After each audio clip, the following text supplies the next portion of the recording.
Would the sound man please turn Mr. Reagan's mic off for a moment?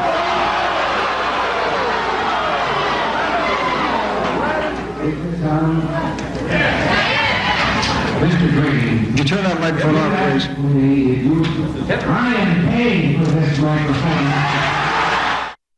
One of the epic moments in the history of presidential campaigns and political theater, Ronald Reagan displaying his temper at a Nashua debate en route to winning the New Hampshire primary back in 1980. Less well remembered is the fact that Reagan skipped the final debate in Iowa earlier in that campaign. Our friends at the Gateway Pundit reminded us of that this morning, and the headline makes the point that Reagan went on to win in November in a landslide, even though he lost Iowa to George H.W. Bush. Of course, in the here and now, Donald Trump has decided to skip this year's final Iowa debate because Megyn Kelly is one of the Fox News moderators. So what will that do to the Donald and his candidacy? His strong supporters will no doubt recall another Reagan moment when the Air Traffic Controllers Union, the only union to endorse Reagan in 1980, went out on strike, and the president, true to his word and his warnings, fired every last one of them.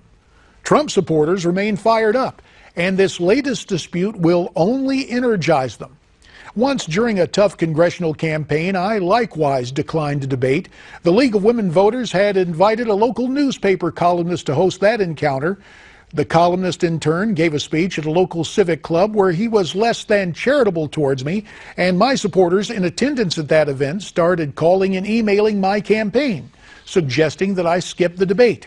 My campaign manager reached out to the League of Women Voters, which really ought to be called the League of Leftist Voters, and asked for a change of moderators.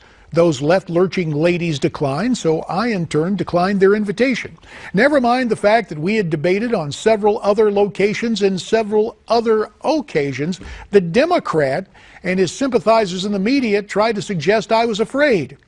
The voters knew better, and I was reelected.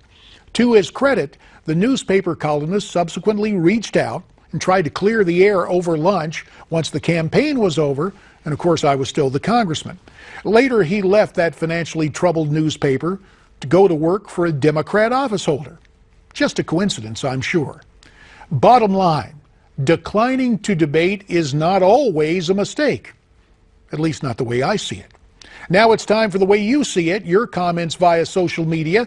Tonight, first up, a comment from Sandra. She writes in about Trump skipping that debate tomorrow night, and she writes, Donald Trump is applying for a job that requires job interviews before the American voters. That is to say, the debates with all the other candidates, so Americans know exactly where those candidates stand on all the issues. I think Mr. Trump, as the front runner, has made a serious miscalculation in not debating on Fox News Thursday. He's coming off as childish, overly sensitive, self-centered, and with a my way or the highway king attitude that Americans have put up with for the last 7 years.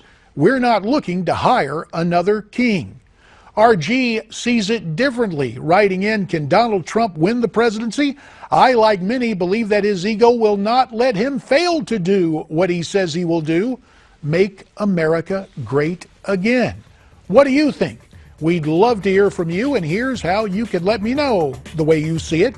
Send your comments to me, newsmaxtv.com/comments. That'll do it for tonight. Stay brave, stay free, stay tuned.